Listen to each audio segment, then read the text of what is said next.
Hey, everybody. It is a glorious Monday in Columbus, Ohio. Outside, inside, it's even better at Roosters. It is the Horseshoe Lounge.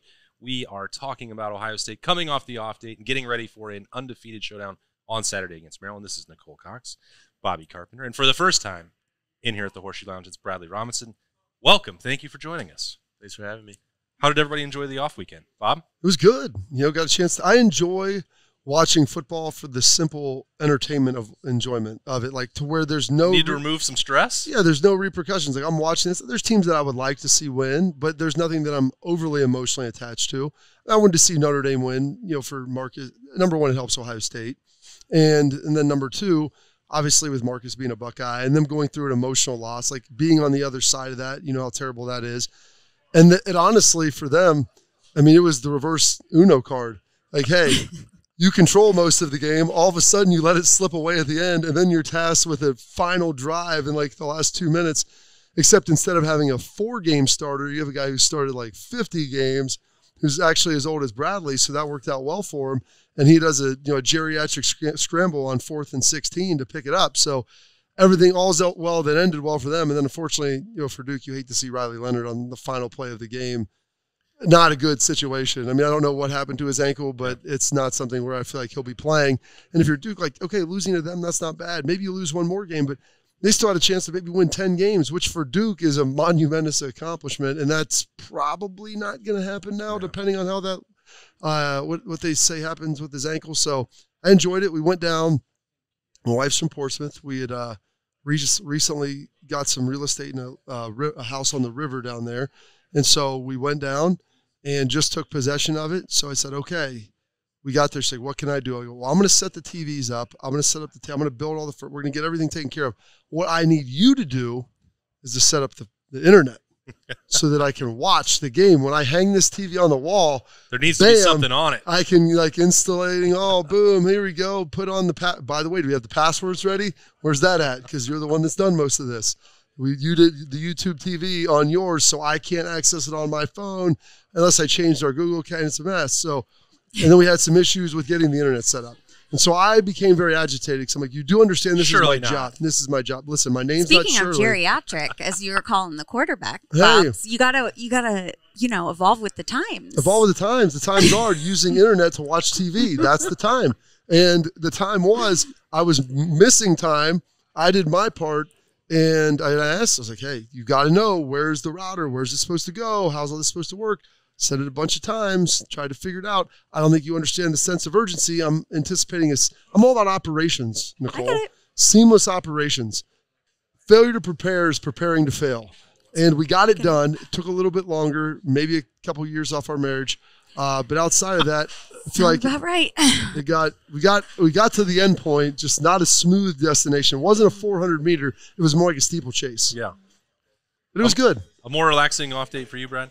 Yeah, Bobby mentioned the YouTube TV. That's probably been the coolest thing this fall. Quad box. I brought it up 2 weeks ago. I love it when there's no Ohio State game because I can't do the Ohio State game with that. I can't. No. I'm going to focus on the one. But like Saturday, I was doing stuff around the house. I have exams coming up still, so I've been studying. But you never stop that. Yeah. Come on. Are you going to be a doctor? Yeah. So okay, that's good. The joke was coming after that, but since you answered it correctly, that's the only one right answer. He cut out the punchline. Yes, I am. Yeah. That's why you stay in school for 8 years. So we'll be Dr. Robinson eventually. Got a couple years left, but I remember. So I use my brother's YouTube TV account because it's like the family account set up. Yeah, sure. He just moved to Houston, so the accounts got all messed up with my login. It's like the first NFL Sunday, I try to log in, like me and my roommates were ready to watch the games, and it's all messed up location-wise. So I'm just spamming my brother text. I'm like, dude, you got to get this figured out. Like, I need to watch these football games. We've always had practice and meetings on Sunday, so I've never really been home except for, the end of the season for, that first NFL Sunday where you can watch all the games. I've never had that experience because we're usually at practice or in meetings. So, and then it got messed up at first. But we figured it out. My brother came through and got it figured out, so it was good. Nicole, which games did you have on Saturday? Or none? Did you just take it off? Get ready. Hey, she's a Texans fan. This is a big weekend for her. Mm-hmm. C.J. Stroud. Oh, you guys. He's pretty incredible, isn't he? Imagine that. I know. It is very, very exciting. They must run the same system there they run at Ohio State. Or some people are just individually talented, and where you play in college doesn't make any difference. I think it does with your development. Hashtag developed here. It can or it cannot. It is going to be up to every individual case, right? Yeah. Was there a lot of evidence on film that CJ could make every NFL throw? I think so. Sure. But congrats on overthinking it. I hope Bryce Young is working out great for the Panthers. Anyway. Yeah, so it was great. And then, of course, had to go to some kid football games as well. So that was taken up. So that's stressful? They are, my godson, they lost, and it was tough. It was very stressful. More stressful watching those games or Ohio State, or equal stress? Oh, I think it could be equal sometimes. Nicole's an anxiety bag, so that's my favorite part. I think I get more nervous about the parents, and their reactions. Where with Ohio State, you know how I feel. I was like, don't be mean to the guys. They're working hard out there. It's going to work out, Kyle's showing growth, and just like we said he would. Just needed a little experience. Everybody wants things now, though, Nicole. I know. Want it now. I'm one of those people. You deliver because the service at Roosters is so great. You're used to everything just happening just like that. Thanks. All right. Sometimes Teamwork. Sometimes you have to grow out to show out, Bob. That is true. So exciting. These guys coming back. There was a renewed sense of energy. I mean, Bradley can attest to it. When you come back after the bye week, like everybody's just a little more talkative that first day because you've just been out of the mundane. You spent 2 days out of the facility, and it's like it's a month-long break. You're away from your guys for 2 days, and you're just you're so excited. Like the conversations tick up. Like everybody was probably still in town, but you just 2 days of not being together, and it just you have that renewed sense of energy. And also, I feel like with how last week ended with Notre Dame, the team's got a really good energy right now. I love Coach Day's post-game thing. I thought it was great for everybody, but that's something the team will rally behind that energy, which they need to continue with this hard month of football of October that they got on the schedule. So you've spent a lot of time with Ryan Day in the locker room, and Bob and I sometimes talk about this for him as well. He's way more of a steely competitor than he tends to let on publicly, the way that he did after Notre Dame. What in the locker room, being on a team coached by him, what's the vibe like? What are his speeches normally like? What's his mindset normally like? We know that you guys have all had his back, but to do it publicly is a little bit different. I mean, he's probably one of the biggest competitors I've ever met, and I don't think the public knows that as well, but inside he's very passionate, and everything he says he truly believes in, and you could tell there's a lot more there's love behind it, but the passion's probably the biggest thing is because he truly cares about winning, and he is competitive. The competitive note, he's also the most competitive game of ping pong I've ever seen happened at the national championship game in the hotel and then the Rose Bowl, and it happened with Coach Day versus some of the players versus the world. Yeah, it was all comers. The best ping pong matches I've ever watched my entire life, and that's how he does it. And then I know he goes and plays tennis a lot too, but he's a competitor in all facets, and I love being a part of that, and he still is, and I'm glad to see the energy that the team had rallying around that win. Who beat him? Anybody? I'm not allowed to say. Oh, you're not allowed. One may be an Australian though, but well, that'll narrow it down. They played Australian rules though, so it was different. That's a different one. The ball goes upside down. You played a negative 21. It spins are differently. Yeah. Makes sense. All right.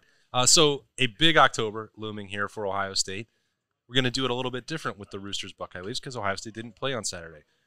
Bob, you kick us off. Somebody that needs to be heavily involved and shining throughout October. Maryland unbeaten, starting that on Saturday. A trip to Purdue, and then Penn State looming out there for one of the biggest matchups of the season. Who's somebody you've got your eye on? They don't have to be someone under the radar. You can just be a star. You can do whatever you want. It's your Buckeye League. Gosh, that's a good one. You're looking at the games there. Who's after Penn State? Wisconsin. That's the final one. Mm-hmm. That's where the fangs come out on Halloween. And then a trip to Piscataway looming after that. Everyone's favorite. Don't the Shiano man. Hey, they've caused a little bit of cyclists angst for people. Beware. You got to keep your head on a swivel if you're driving through Rutgers. I promise you. I would probably look at this and say, the combination of the running backs, whether it's Trey, Chip, or Mayan, just watching these games over the weekend, college football went to such an aggressive passing attack. And as we have seen, teams that want to run it and slow it down, you can really change and impact tempo. You can start looking at Ohio State against Notre Dame, 8 drives. Teams can kind of gas it down. Now, if you want to go be LSU and Ole Miss and throw the ball over the place. And I guess it's still possible to put up a lot of and points. not play any defense. But this team, the way that they're built, they have the potential to be explosive, and they always have that with those receivers and with Kyle.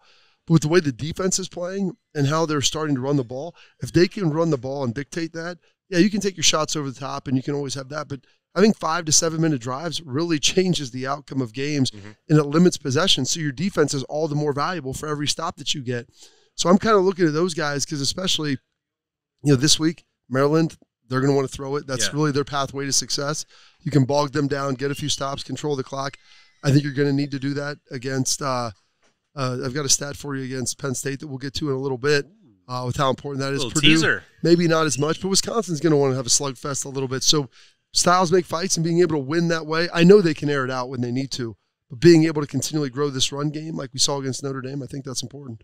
Brad, who are you watching this month? I'm going to stem off that and say the O-line. I think there's some good veterans there with like Matt and Donovan, but you got some young guys that are getting better each week, but they've been through a full month of football now, and October's a big month and a lot of challenging games. So I'm excited. I think they will take that next step forward. Like the run game's already been showing a lot of promise, but like you do need in these big games, you need to be able to control that line of scrimmage. And if you can run it, like even Notre Dame did a good job. They had long drives. I think that 96-yard drive, like if you can control a drive like that, take time off the clock, especially with the new clock rules, I'm really looking forward to seeing the O-line 4 games under their belt take that next step this month. Yeah, you need to. That's clutch. Step by step. I really think day by day. I really think the defense needs to be just on point this upcoming weekend, just with Maryland's offense being so strong. Yep. And they want to chuck it all over the yard. Just really for the guys like Bobby was saying, just to be able to read the plays and just to be able to stop the ball too. Mm-hmm. Okay, so you're taking the entire defense. You're schlegging it Yep, up. I am. That's I good. feel like Schlegel today. Hey, I mean, your boy Tualea? Tuatito, that's what Tuatito. I know you've just changed his name. Talia Talia. Tagovailoa. Tuatito. Yes. But Little he had 350 yards passing last week. I mean, they got a couple of receivers that are really good. Like, they've got some dudes. So to Nicole's point, like if you can stop those guys, you've got a chance. They don't want to run the ball. No, they do not.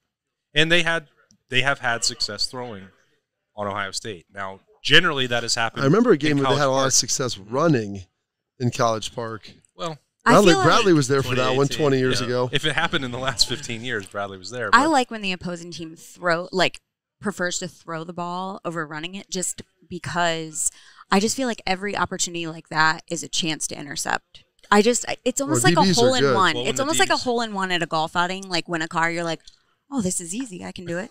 So you just keep. How many times have you done that, Nicole? Well, I've never done it. And we did have one person do it at our golf outing. But I just think it's that exciting adrenaline of like, okay, let's try to read the play. And it's just an opportunity. Whereas when they don't pass, the slugfest, the run. Yeah. No one likes that. Yeah. It's kind of boring to watch too. Cole likes to air it out. Yeah, like when they go through the middle, you're like, oh, they got 2 inches. No, I'm kidding. You know what I mean? She doesn't want to see those old school Big Ten games, 3 yards in a cloud of dust. And Maryland doesn't want to play one of those. I still, coming out of September, going into October, I would say the thing I'm watching most closely is still the pass rush for Ohio State. And clearly they can win and play high-level defense without it being elite. They have 5 sacks through 4 games. They're 13th in the Big Ten. That's kind of crazy given the reputation for the Buckeyes. However, I believe it was the PFF stat. They have, I think, the highest pressure rate in the Big Ten, if not one of the highest pressure rates in college football. So they're not getting sacks, but they're impacting the quarterback. Their pass rush grade is in the top 10 in the country. But it's also it's weird because you can look at different parts of the PFF grades, and we take all of them with a grain of salt. And you can say, well, but why? It's not actually because they're winning individual matchups. I did one head-to-head look this morning. It's fresh in my mind. I got to have something. If I'm going to keep saying that the pass rush can be better, how? And with the front 4, I compared Penn State and Ohio State. Because Penn State leads the Big Ten in sacks. I know that we don't just look purely at sacks, but one is much better than the other. Individual pass rush win percentage. Penn State has 12 guys winning 15% or more of their reps. Ohio State has 3. Okay. That's not good enough. No. That's not enough. One of them is Kenyatta Jackson, and he played 0 snaps against Notre Dame. Well, you've been asking for more snaps for JT and Jack, so they gave you that. You can't have it all. They played every snap against Notre Dame. They played every snap against Notre Dame. And guess what, Bob? They were still fresh at the end. JT made 2 plays that changed the game. I would not suggest that. Well, because they didn't play very many plays. Okay, they might not have been fresh, but they were capable of making the plays at the end. We can No, that's good. I don't want to talk about the rotation every week. People are tired of me talking about it. And then they certainly went to another extreme against Notre Dame. And I don't know how to process that. But I'd like to see more of that because that's factoring in games against Western Kentucky and Youngstown State where ostensibly we'd say JT and Jack should be winning. If not 75%. If not 50. Oh, no, you should win more 70% than 18. of the time. 18 is the number that they're at right now. So that's the ammunition that I'm coming with. And I think in a game where Maryland wants to air it out and where you have Drew Auer down the road, where you have J.J. McCarthy, that's just the part that I think, hey, they've given up 34 points in 4 games. They're playing good defense. How can you be better in championship situations? I think it's going to be the pass rush. Okay. I agree with that. I'm not against it. Okay. You know what I'm also for? Yeah. I'm also for the Roosters Bowl trip giveaway. Wow. Right here. I just Boom. met with the week 4 winner this morning. Great. Jan. She's so great and so excited. We got 4 down. We still have 8 chances to win. So you can do that by going to roosterswings.com and registering. There's no limit on the number of times. Or you can use this great QR code. There were 7 million entries last week, Bob. No. My goodness. There were a lot, though. Well, here's the good news. There's 11 million and change in the state of Ohio. So if that means 4 million people still aren't getting in the game. So let's do that. But it resets to 0 every week, Every guys. week. Every so week. 2 winners each week, 12 trips, 4-2, deluxe hotel accommodations, 2 tickets, airfare, and other great prizes. It's Rooster just a great swag. experience. It's just Rooster swag. Mm-hmm. Get some sweet stuff like Austin's got on. That's right. You can't beat that. And then It's a Threes Day. appetizer threes It day. is. Cheesy bacon fries. It's great. It's got a little poultry. It's not poultry. That's It's got a not little poultry. pig. Yeah. It's got a little cheese, a little dairy, little potato is what I meant to say. Gotcha. Yeah. The potato, Of course. little bit of cheese on there, and then obviously the delicious bacon on Great. top. They're Brad- going to bring them home for Brad, you. where do the cheesy bacon fries rank on your appetizer power rankings? I'm a sucker for mozzarella sticks. There we go. Those I love those it. are up front. Well, those are they're the top mozzarella- 5, but Mozzarella sticks, brother. Those are like the grade A. That's everybody's default. yeah. Let me get some mod sticks for the table because no one's going to hate them. They're always delicious and always wonderful. You're right. All right, so Nicole's got a score prediction over here for Saturday. Let's start. Just you guys save them. Talk about that later. What's the concern level for this Maryland team? They're 5-0, but they have played a schedule that I believe, as of now, ranks number 133 in the country. Townsend's all right. Charlotte's not bad. Virginia might be the worst team in the ACC, but Virginia Tech's challenging them for that. They did Pitt beat. is up there too. With Yeah, Anyway, but they that's another. they did beat Big Ten power Indiana handily. and that's all their games. Correct? They played another Big Ten team. They beat Northwestern or someone like that. What is Michigan State? Michigan State. Oh, that's right. Exactly. Team without a coach. A really Yes. one you want to hang on your resume. Absolutely. Well, they beat Iowa this weekend. All right. So 0 to 10. I would say 3.5, 4. I mean, what was the last time they beat Ohio State? Is the correct answer never? Because I feel like that might be right. don't believe that I've ever seen it happen. So I think we've also played them, like when we play them in Maryland, I think it's like later in the season, and I think it's always landed as that game where they're focused on the game versus Michigan instead of focusing on the game that they're actually at, which I get. I totally get. You're preparing for the biggest game, but I think that's where they kind of snuck in and the score became too close for comfort. well, also it's you're looking ahead a little bit, and you're worried about dressing out in the cold in a tent outside of Maryland's locker room. That's always a fun That experience. was an interesting locker room my first year. But yeah, the 2018 game there was overtime game than last year's game. Like usually when we play them one at College Park, I think you mentioned earlier, it's always closer. But then we'll come here and it'll be at the shoe, and it's not even close That's at right. all. I think the biggest thing is you got to start fast. I mean, it's easy to start fast, but with their passing attack, if our defense comes out hot and their offense can get a score quickly, then I think it will go downhill and should be pretty easy and confident about a win. So 0 to 10. What's your concern right now, Brad? Probably 3. A 3, a 3.5, and a 3. Nicole, does that make sense to you? Concern? Yeah. Nicole's is always what's- over 5 because she's concerned No. about everything. What's your Doesn't- level of doesn't concern that there could be an upset? Oh, I don't feel like there will be. 0. Oh, I- we got I a feel- 0. 0. I You feel, can't call her a stress bag now. I feel like after Kyle's performance and the confidence of winning that game, having a little break, and not going in, I don't think they're going to look at it like, oh, this isn't going to be a big deal. I think they're coming back focused and ready for this game and are focused on this game and not necessarily, I mean, obviously they're preparing for the bigger games as well, but I just have a good feeling about this. Okay, so you're at a 0. No, let's say 1. Don't let me Maybe talk a you 2. into it. I don't know. Just say what's on your heart, Nicole. I know. I'm going to go with 2. Okay, Good news is, Nicole, they've never lost. They're 8-0. So I didn't think that it happened, but I can't speak for like 1935. I didn't dig that far back. What's your score prediction, Nicole? I just changed it. I think it's going to be 42-14. 42-14. Okay. I do. that sounds pretty good, to tell you the truth. She had the same. I'm peeking into the notebook. 42-21. Yeah, she's unchanged on Ohio State's offense, but she does think the defense is going to show up. I like it. I So do. A lot of confidence in that. Next week, Ohio State is at Purdue. That game is going to be at noon on Peacock, and that will be available. Roosters. Yes, it will. Roosters. Nicole, that on a scale from 1 to 10, what was your anxiety getting that ready? We're gonna bring the first segment That full would circle be a back 20. to the streaming sites. 20. That would be a 20. But That would be a 20. It is in place. It is. Have we I'm had gonna test find runs? out. So wait, Hopefully. we'll have another show. Yeah. I'll have all the facts for next week. Okay. But there's been a lot of testing. I mean, it's just such a different when you were talking about YouTube, the YouTube TV not working. That's the feeling with being a restaurant and you can't stream. So you and get my stress. You understand it. It's your job to have that awful. ready and have everything going. We went for through the folks. same thing at our house. We ordered one of those Google Nests to help with the signal projection. to get it. Yeah. No one likes the blue circle of death staring back at you. No. So So but Good news. Mark's a it's pretty great. patient guy. I feel like we're. Oh yeah, super patient. It's very. I feel like that's why I enjoy him. We Yep. really connect on that level. Yes. Just getting things done. All right. So, but that is to put on your calendar. Roosters will be an option for Ohio State at Purdue. They would not leave you hanging. Don't No, buy Peacock. we Come to will Roosters. 100% have it. Yes. All right. So that will be available. Anything else at No, Roosters right that's now? it, All right. guys. Thanks for having me. We're going to let Nicole go. We're going to swap out a little bit of the panel here. We're going to come back for the second half of the fun, casual conversation at Roosters, which is a fun, casual joy.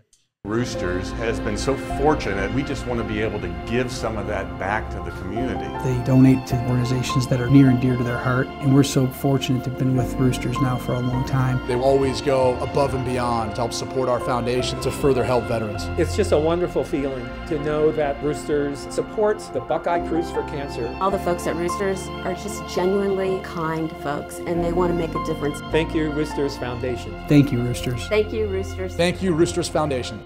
Welcome back into the Horseshoe Lounge at Roosters. It is a fun, casual joint, and this is a fun, casual guy. He just had a birthday on Sunday. Yeah. Ooh. 45. Wow. I like it. Old, man. It is Colt unbelievable. 45. It is unbelievable to me. I tried to express this to my wife all day on Sunday. Like, I cannot believe I'm 45 years old. Believe me, when I turned 40, I never thought I'd make it here. Like, I was kind of hopeful I wouldn't, so I'm not sure what I'm doing. Trust me, I feel you. It's but hey, it's okay. Got to spend a lot of nice, beautiful weekend weather-wise. Got to mow the lawn. Got to do, get the How'd you enjoy backyard. the Bengals game? I did not watch the Bengals game. Did they play? It's good. Not really. I didn't watch that one. I did, however. Instead, tried to run himself over with his lawnmower. Yeah, it was, nice casual weekend at home. I had really planned for the last month to go to Nashville this weekend to watch that Bengals-Titans game, and thank God I did. Oh, that would have been a nice drive down there. Thank goodness. No, he was actually thinking about flying by. No, Yeah, really? I was going to fly. Yeah, He was going to do it down and back in one day. That's an easy flight. It's Yeah. nice and quick. Beautiful weather weekend. It was like 90 degrees on there. It would have been perfect. Like you said, you other can't. than the outcome of the game, which would have ruined my whole weekend, and therefore I would have been mad that I spent money on that. So glad I didn't. It sounds like your weekend was ruined anyway, just by turning 45. No. I mean, that's fine.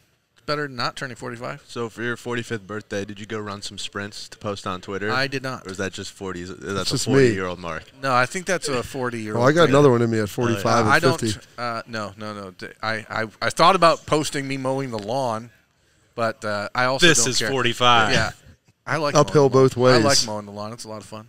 There Very we go. relaxing. That's Sit good. out there with a You and Jim Harbaugh. nice cold, Oberon.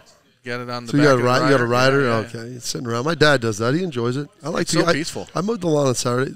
Friday or Sunday. My big problem is we've got our front yard now looks like a Halloween museum. So Already? Oh, yeah. It's October 2nd, Bob. Well, listen, I'm a big believer. I give my wife 1 month. They lobbied hard late last week to get up Bonesy. We have a 10-foot skeleton, for heaven's sake. Bonesy. named Bonesy. Okay. Or no, check that. That's Skelly. We have a bunch of other little bones. We've got a million different creatures. We've got snakes. We've got dogs, cats, other animal, woodland creatures that are skeletons just out there around. I mean, just all kinds of witches in the yard, giant spiders like we're in The Hobbit. I mean, it's insane. So I had to move all of that. Oh, I go, dear, the only problem is when this isn't in the flower bed, I have to mow around it. And since it's still hot and we've had some rain, and plus we were watering so the grass wouldn't die, it's like I've got to move this now to mow it. So I'm hoping we get a nice hard frost this weekend and the mowing can stop. Well, I got home from the Youngstown State game on September the Ice House? 10th, right? Mm-hmm. September or the Igloo 9th. or whatever it's called? My house was decorated for Halloween that day. So What? That's how she rolls. She's once Halloween will hit, November 1, that house is ready for Christmas. See, I fought hard. I'm holding the Thanksgiving holiday in esteem. in between. We don't even worry about that. Well, because you guys aren't thankful. I am thankful for. We hate everything. Well, I believe that. I fight like the Dickens. Thanksgiving is my favorite holiday, so I do feel a little It bit is. slighted. You get food and football. Yeah. What's better than that? And there's zero expectations for having to buy things. And as a dude, you really don't have to do anything. Yeah, you just get to enjoy it. The fruits of her labor. Brad's over here still living with roommates. Like, what are you guys talking about? Like putting out Halloween decorations. That's not happening in your house, is it? No, it's we used to be big Christmas. My dad used to have like the computer program that had like the dancing lights. That was great. And then like football recruiting picked up, and we weren't spending many weekends at home. But it was my dad used to get called Clark Griswold. And but he didn't put it out until post Thanksgiving, did he?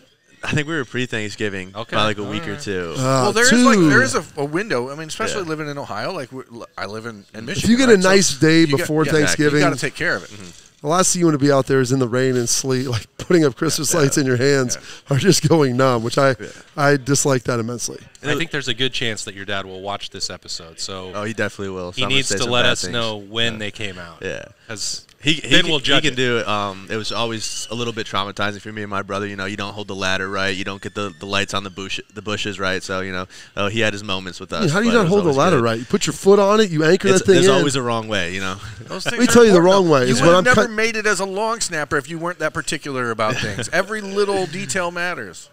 Or becoming a doctor. I think. Or becoming a doctor. He was and your father never fell off a ladder. As long as you hold it and it doesn't move, you develop your own technique. I'm cutting down tree branches. It was this. My wife, one branch falls. Old wooden ladder though that was like broken in two spots though, so it was. Your dad to buy a new ladder then. He did buy one the next year. Okay, good. But that old one was hanging in the garage for a while. I got my wife bailing out as soon as the branch falls down while I'm holding a chainsaw above my head, 13 feet in the air. She's worried about getting hit by the branch, which was 10 feet away from her, instead of me falling to my death and getting impaled by a chainsaw. Speaking of almost falling to their death, how do you think USC's coaching staff adjusts or like feels about their defense? I don't know. I mean, it put together a pretty good first half. And then they did the same thing that they've done in like every second half of every Lincoln Riley game that I've ever seen. But does it matter when you're winning that big? I mean, is it natural? You want to keep it. Well, I will say this: when you're up a lot, giving up a couple scores is one thing. It got eerily close and maybe too close for comfort, but that way you keep the ratings up and you keep the people tuned in. That helps the Heisman stats. You got to keep your quarterback. That way you can justify keeping your quarterback in, throwing the ball more. So that is a nice segue into something that Bill and I talked about on the podcast Daily Berm, which is coming out of this weekend where we might have had a chance to see more of other teams than we normally would. We only get to see one game a week, really, so that's a challenge to put Ohio State in the national landscape. Where did you come away from this weekend thinking about the Buckeyes and their place in the college football playoff race? Part of the conversation you guys had was there's no great teams, right? Like I'm not sure. I don't know if there's no great teams. I don't know if there's any dominant. Yeah, I think everyone's flawed. I think there are 4 or 5 teams that have a legitimate shot right now to win the national championship. I wish I could see Washington to tell you if they were one of them because they keep putting them on the Pac-12 network and nobody can watch it. Just absolutely that's in like stupid. 87 million households. Not most people's households. In the Pacific Rim. It's a bad. They're huge in Indonesia. Atlantis is the number 1 rated market. That Notre Dame game ends on Saturday night, and I'm thinking, sweet, now I can just flip it over to Washington and watch them play. Nope, can't find them anywhere. I think as much as it'll pain people. Michigan has proven itself to be good. the most complete team in the country in the first 5 weeks. Now, again, they have not played many good teams. Many or any. Either way. Their strength of schedule is very similar to Maryland's. They've played some bad teams, but they are dominant in what they're doing, offensively and defensively. They're, I think, one of the first teams in like 40 years in their first 5 games to score 38 and give up They've been less good. than 7 or less. Do you think they're better than Texas? Yeah, I don't buy Texas. Really? Not Texas isn't back. They're not back. I mean, you're 10-10. They're going to lose on Saturday. You're 10-10 against Wyoming going into the fourth quarter. You're struggling against Kansas on Saturday without Jalen Daniels playing. Like, there's no I'm not saying they're bad. I'm just saying I'm not buying it. I still buy Georgia, even though that they've certainly struggled. Talk about struggling. Why? Because Why? to me, they're Ohio State this year. They're trying to new offensive coordinator, new quarterback, trying to figure out what they are. Have you ever read the book The Puppy That Lost Its Way? Mm-hmm. Yeah. I feel like that might be a little bit. You're in the wilderness. Trying to find yourself. Yeah. I don't want. I would rather play Georgia right now than I would play them in November. I'll tell you that much. Yeah. I mean, that team's going to get better. Ohio State, I think, is in that conversation. But again, the Buckeyes are. Do you put Notre Dame in that conversation? I want to, because I really do think that they're a good team. I do as well. And this is what pissed me off this weekend. A lot of people, Ohio State must suck if Notre Dame. Like, Duke's pretty good. Duke smoked Clemson. That's a pretty good team. I don't know if anybody else watched that. Now, Glenn, beat them by 21. Clemson gave the ball away a little bit, but Duke also rushed the ball on them to the tune of about 200 yards. I could not believe on 4th and 16 that Mike Elko, getting pressure all day against the best offensive line in football, decides to drop 8 and rush 3 guys and let Sam Hartman stand in the pocket. It's the one thing you can't let the guy do, and then you don't have anybody actually watching the quarterback, and he runs for 17 yards. And I can understand the impulse. You still don't think that Sam Hartman's going to run for 17 on Somebody should have their eyes on the quarterback, is all I'm saying. Well, you're not wrong about that. We watched Patrick Mahomes, with the help of some zebras on Sunday night, get the exact same thing. You can't have 10 guys on defense running the other direction and expect the quarterback not to follow you. You weren't watching Taylor Swift that game? I was. I'm over that coverage. Nothing against Taylor Swift. I'd like another Cam on Blake Lively. I'm a big Blake Lively fan. She's pretty awesome. I love her and Ryan Reynolds. Strong performance. I mean, that's a couple. That's a couple. That might be the only couple where I'd be like, you know what, I'd make out with both of them. Yeah. No, we've entered that part of the show.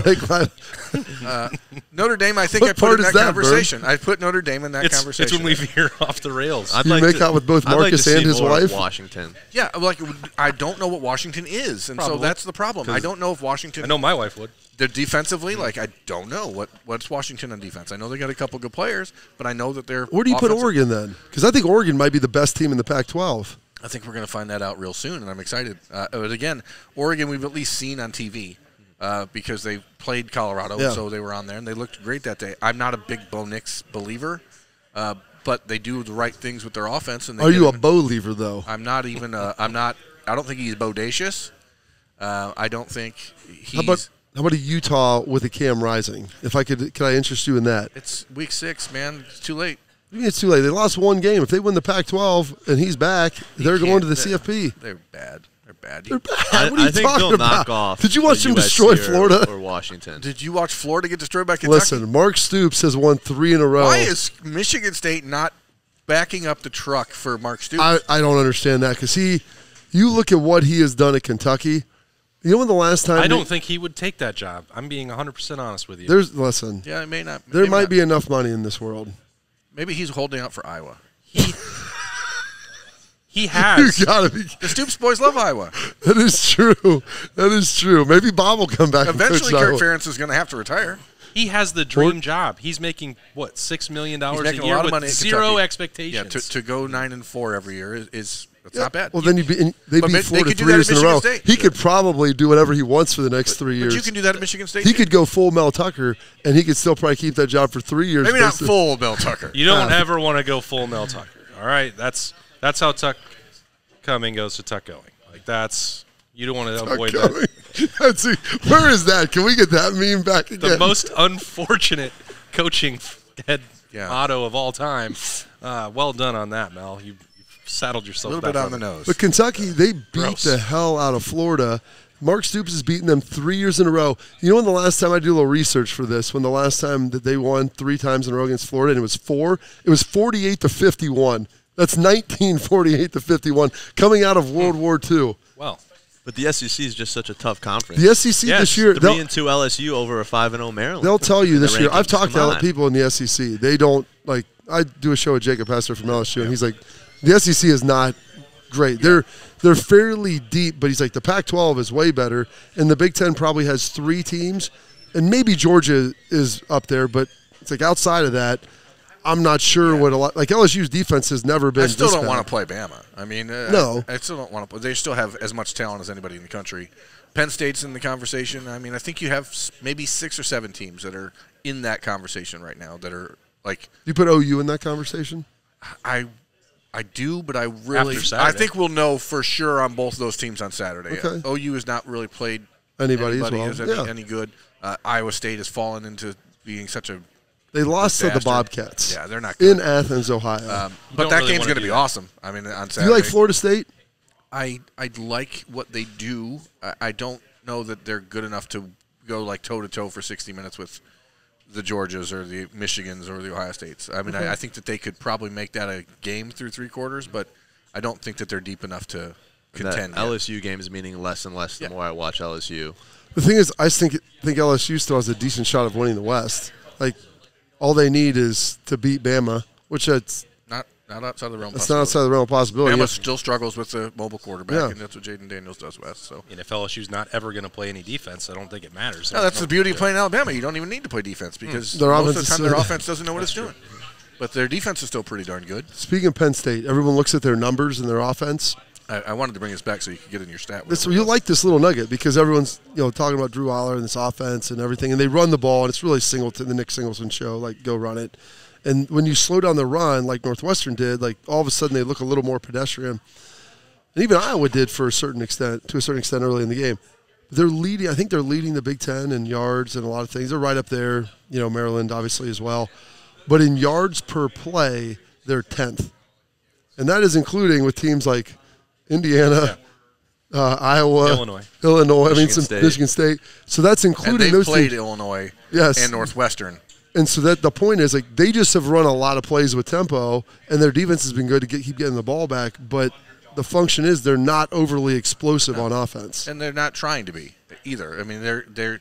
I think they're trying to. The way the Yursich offense runs is that you soften the middle and you take a shot. And Aller has not been able to.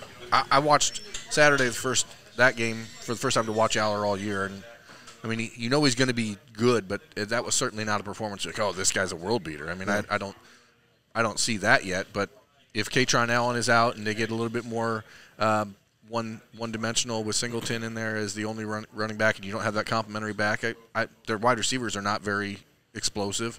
They don't have a big play capability. Why didn't they go after? Why didn't they go after Keon Washington? By the way, I'm sure they probably did.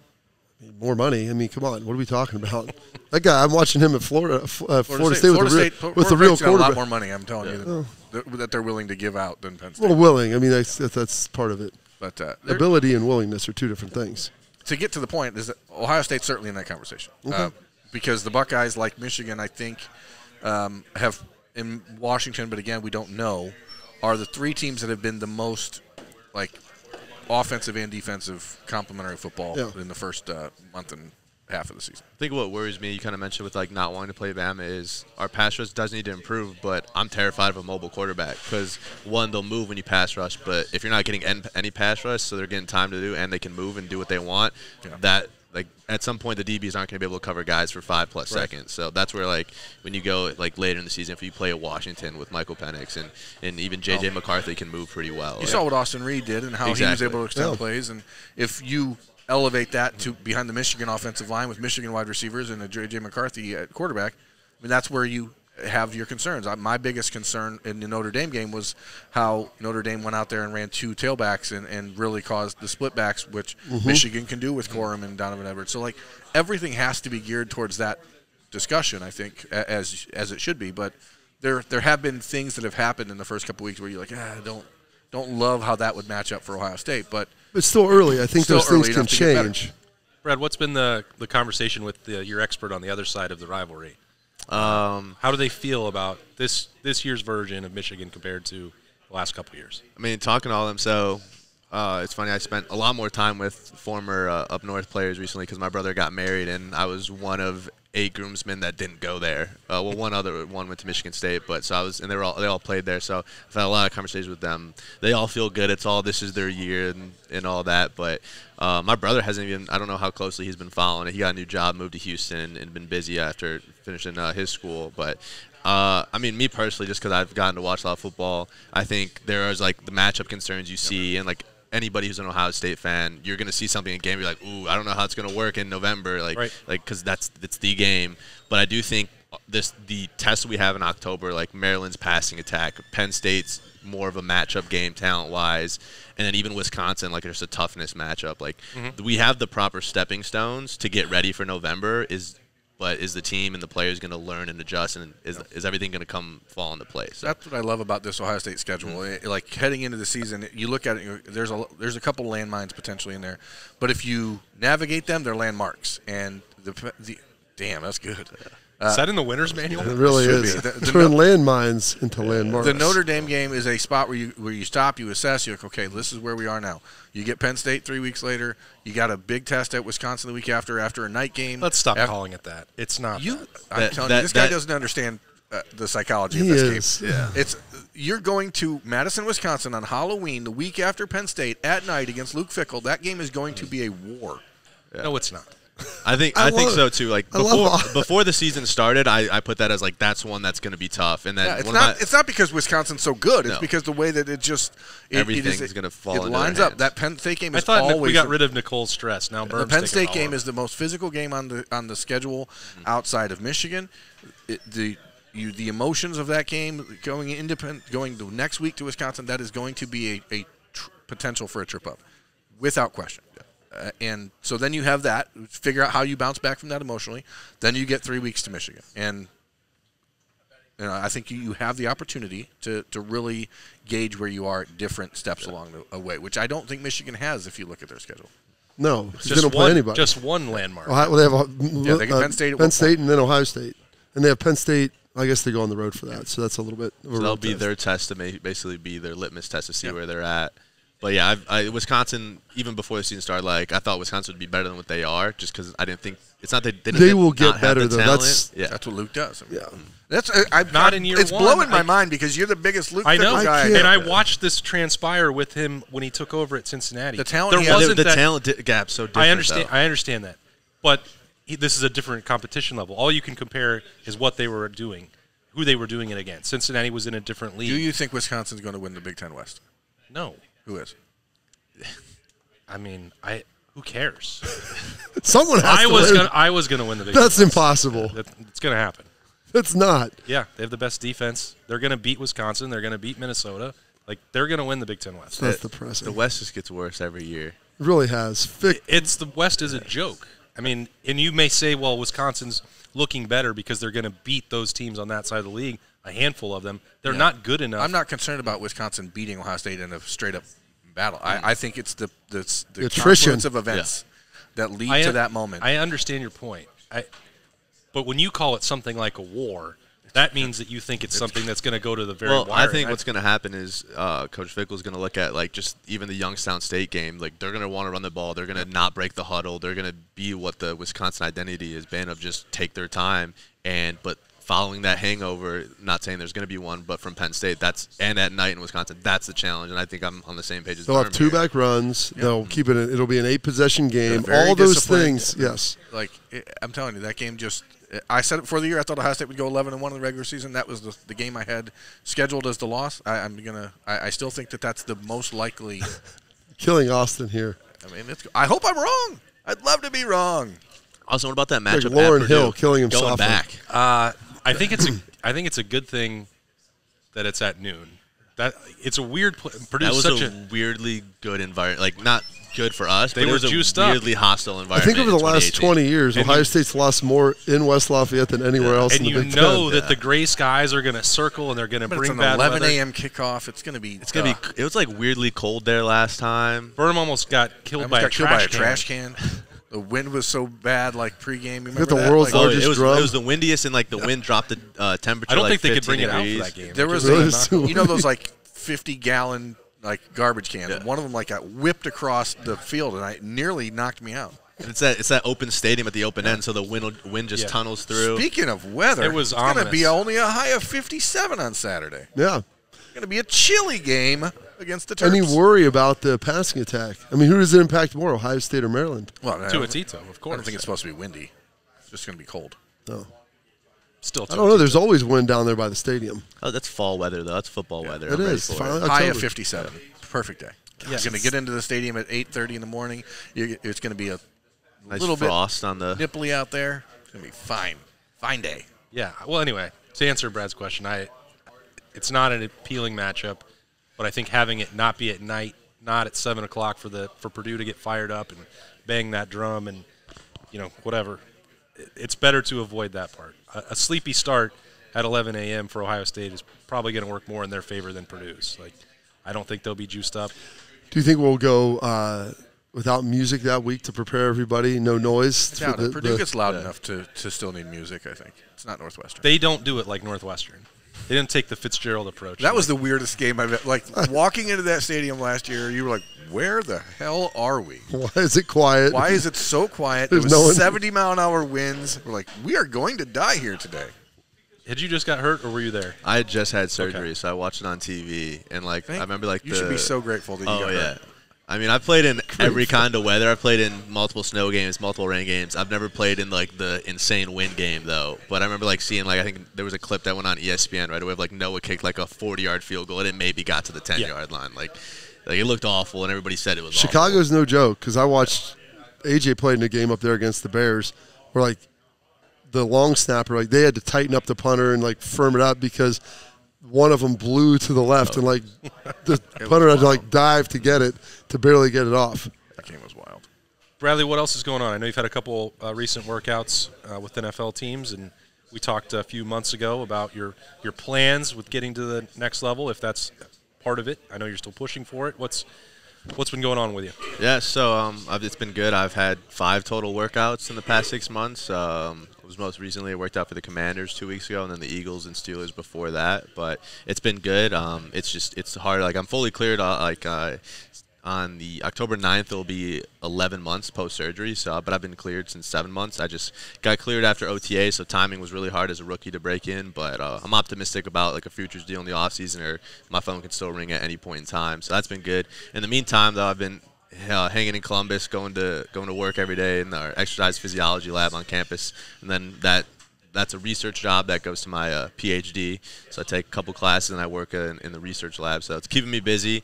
Definitely busy, but not as busy as I used to be with school and football. So I have some more free time. I got into baking bread at one point over the summer. It was actually pretty good. What was your favorite bread to bake? I did a cinnamon loaf, nice. And it was the whole house smelled like fresh bread and cinnamon. My roommates loved it because they're just getting bread. I wouldn't even eat it half the time. I'd give it away. I was waiting for that. Gosh, well done, Berm. But I got into that. Picked up pickleball. That's a good one. That's good. I mean, because you're not door dashing. Well, because how do you have time for more hobbies? I don't understand. Because he doesn't have any kids, dude. That's why. He's the busiest guy that I know outside of you, maybe. Coach, if you're not playing football and you don't have any kids, you can do a million things because you're not tired and you're not stressed. Because you're used to that, that constant schedule and that being tired. But so when I was in Washington 2 weeks ago, they picked us up from the airport. There was 5 snappers. 4 of us got in the car because the other one was coming in late. And the entire ride back, there's a front office guy driving us, and every single person in that car is talking about their kids. And I'm just sitting in the back no kids, like all of them have multiple kids. I'm this is just different points in life. But then we're all competing for the same job the next day, so it's a funny way to look at it. But if you get a chance to talk to Ron Rivera again, can you ask him why he wouldn't just go for 2 there yesterday and cost me a couple hundred? So we have the same agent. Tell Terry to cut that dude's foot off, that dude's forearm. I think that's stupid. That's if you are a running back and you roll over someone, you're not considered down. But if you're a wide receiver and you catch the ball and you're stepping on someone's arm, but I think his toe is even in anyway. Yeah, it looked like it was, but I agree with that. It's dumb. And speaking of bad moves at the end of the game, the Bears didn't kick that field goal there, and that was Buckeye on Buckeye crime there with Cooper. Oh, Coop stripped. I was happy because he's an old roommate, but then I love Jesse. I was there's torn there. Matt Eberflus is from Toledo. He went to the high school rival of mine. My brothers knew him in high school, and I want these guys from Toledo to do to do well, and then you don't kick the field goal with a minute and 20 seconds to go to win the game. I think that the Bears are sabotaging every part of the franchise to try and get the top 2 picks. You can't convince me otherwise. It's like Justin Fields is finally allowed to go out. He's like 13 for 13 to start the game, 14 for 14. I think at one point he was like 23 or 24. Set the record. He was 23 or 24, like, well, and the one completion was was a Hail Mary so in the first half. That's enough, Justin. Let's calm down a little bit. Even though this is the Broncos and they could give up another 70 piece, let's just cool it a little bit. You're doing too much. Do less. Why would they get the first 2 picks? Panthers. The trade. Oh, yeah. Panthers are bad. I think I saw. They've got some potential there, but they would probably botch that by giving up on Justin. See, I'm all in on the Caleb Bengals. Williams, I'm all in on the Bengals just at this point, mailing it in, starving for Marvin. That's the way I'm doing. You're losing T. Higgins. Want to convert to a Lions fan at this point. I As do a Detroit appreciate guy, watching those guys it's been a great play, man. season for me as a Lions fan. I like the way they play football. They are fun to watch. Dan Campbell is a guy that you can understand why people want to play for him. He's the best. Dan Bobby is predicted awesome. that. Guys love him. I love Dan.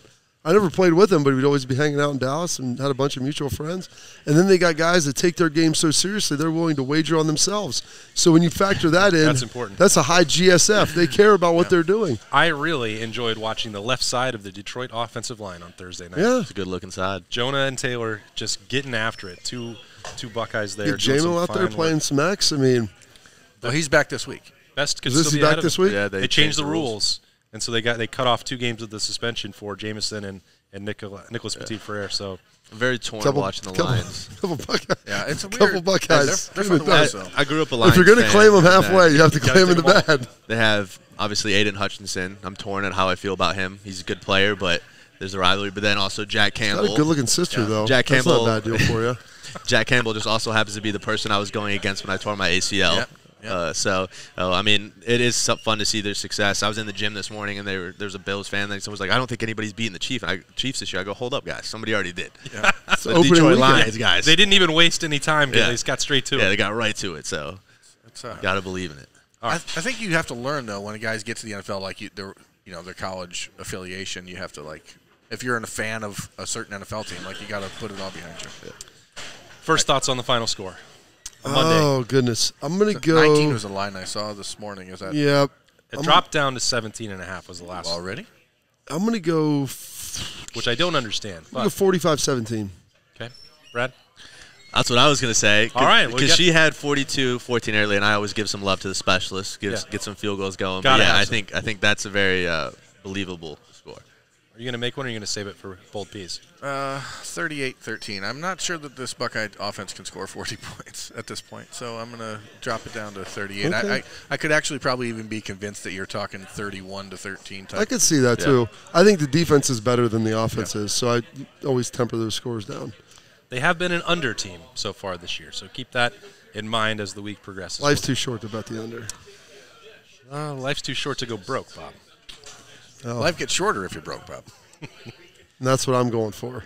Going for broke. You Bob. don't go broke taking a profit. And right now, the best path to that is betting the under on the Buckeyes. The losses that make you feel so alive, though. That's true. They do. And so do cheesy bacon fries and winning a Roosters bowl trip giveaway. You can dump 2 birds, 1 stone on an appetizer Thursday. Come in tomorrow and join them. That's tomorrow. This is Monday. This was the live show on the podcast. Roosters, thank you so much for having us, Nicole Cox. That's Bradley Robinson, Bobby Carpenter, Jeremy Birmingham, and I am Austin Ward. Enjoy your week. Enjoy Ohio State at Maryland on Saturday. We will see you next Monday back in here. It's a fun, casual joint.